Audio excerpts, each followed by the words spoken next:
Welcome back to the deep dive.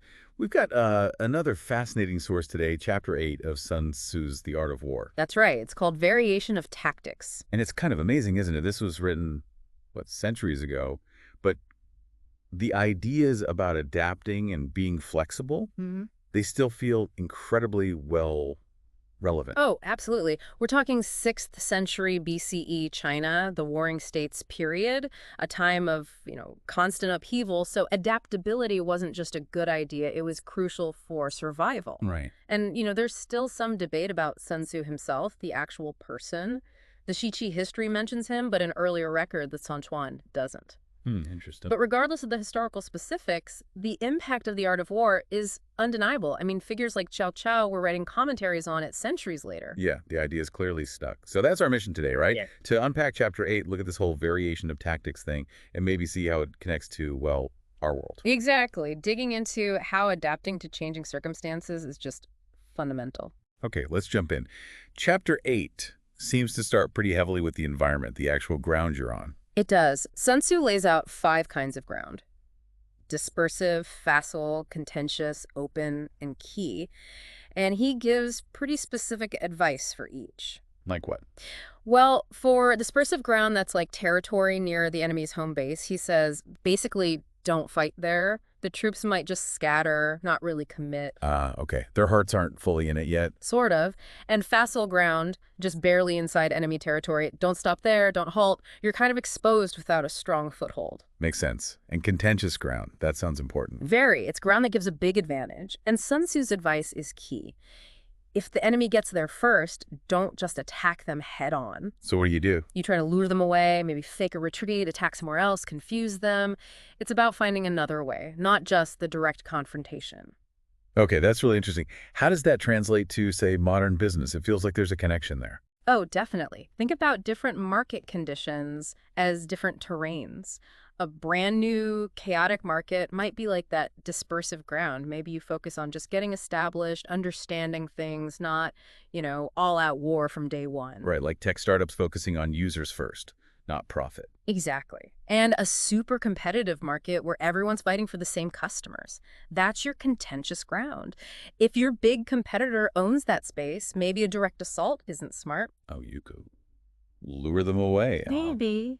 You could target a niche they're ignoring, develop something disruptive they have to react to. It's about shifting the battlefield, finding an unexpected angle.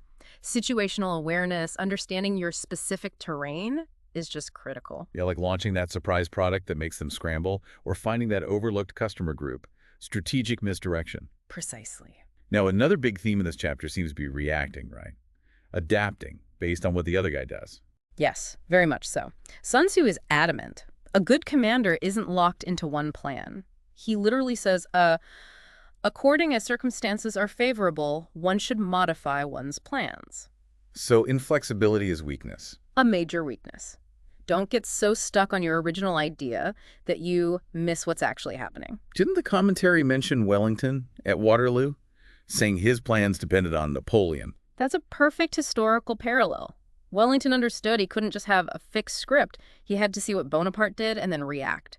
Constant assessment, constant adaptation. And wow, does that resonate today?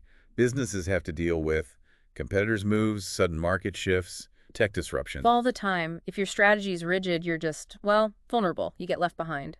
Agility, flexibility, they're not optional anymore. They're baseline survival skills. Okay, so deception isn't the main focus of Chapter 8, but it feels like it's kind of underpinning things. Varying your tactics inherently involves some level of keeping the opponent guessing. I think that's fair to say, yeah. The effectiveness of changing your approach often hinges on surprise.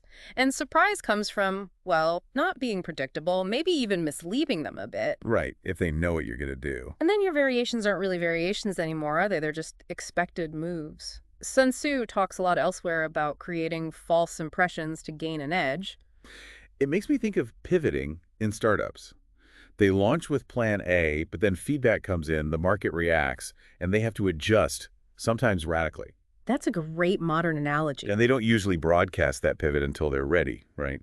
They keep things kind of quiet. Exactly. They might project the old plan while secretly working on something new. Mhm. That's pure Sun Tzu using a bit of misdirection for strategic advantage. Another thing you highlighted was seizing opportunities. acting fast when there's an advantage. Yes. When it is to their advantage, they made a forward move, when otherwise they stopped still. It's about recognizing the moment and having the ability to act on it. So it's not just seeing the chance, but being able to, grab it. Precisely. Organizational agility. Spotting a competitor's weakness, a quick market trend, a regulatory change. You need the speed to capitalize before the window closes. That speed thing. It feels connected to that famous line, rapidity is the essence of war, even though that's later, right? It is from Chapter 9, but it absolutely underpins this. Effective variation requires swift execution. Okay, and tied to this, there's that intriguing phrase, begin by seizing something which your opponent holds dear. Then he will be amenable to your will. What's that about? Leverage. That's a really good way to put it. Yeah, leverage. What does your opponent value most? It could be anything, I guess. Resources, reputation. Could be. A key supplier. A crucial customer segment. Their brand image. The idea is to identify that core thing and find a way to put it at risk, or seem to put it at risk. But not a direct fight, but hitting them where it hurts to make them reconsider. Exactly. Yeah. Maybe disrupting their supply chain forces them to negotiate. Or finding a vulnerability in their precious brand makes them more cautious. It's about influence through understanding their pressure points. It's subtle. Very. It's about making them feel they need to act in a way that ultimately helps you. So all these points, adapting to terrain, reacting to the enemy, seizing moments, using leverage, they all seem to boil down to one core idea in Chapter 8. Don't be predictable. That's really the crux of it. If you're predictable, you're vulnerable. Your opponent figures you out, finds counters. Variation keeps them guessing. Makes it harder for them to defend, harder to attack effectively. Which is why, innovation and constantly evolving are so crucial today. Same old product, same old model. Competitors catch up. You have to keep changing, keep adapting to stay ahead. So Chapter 8 isn't just some dusty old military text. These principles of adaptation, responsiveness, opportunism, avoiding predictability, they're incredibly relevant for navigating, almost any complex situation today. Business, negotiations, maybe even personal projects. It really shows how timeless good strategic thinking is. The tools change, the world changes, but understanding your environment, your opponent, and staying flexible, that's always going to be key. Okay, so wrapping up Chapter 8, what's the preview for our next deep dive? You mentioned Chapter 9, the Army on the March. Right. Chapter 9 shifts focus a bit. It gets into the nitty-gritty of actually moving your forces through different kinds of terrain. Like practicalities. Yeah, very practical. Observing the environment for dangers, for signs of the enemy. Sun Tzu gives specific advice for dealing with mountains, marshes, plains, tricky passes, all sorts of ground conditions. So if Chapter 8 is about how you fight and adapt in the situation, Chapter 9 is more about how you navigate the landscape itself, the logistics, the positioning. That's a great way to think about it. Just like adapting tactics is crucial, understanding and navigating the actual terrain, physical or metaphorical, is equally vital. It sets us up nicely for exploring those strategic movements next time. Looking forward to it. So the big takeaway from Chapter 8 today really is adapt or, struggle. Assess, respond, adjust. Rigidity is the enemy in a changing world. Absolutely. Flexibility, the willingness to vary your tactics, that's where the advantage often lies. It makes you think.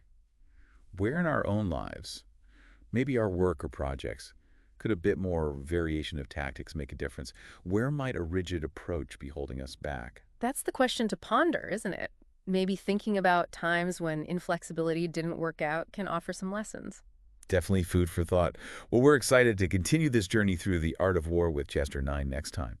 Thanks again for sharing these sources and diving deep with us. My pleasure. We'll catch you next time on The Deep Dive.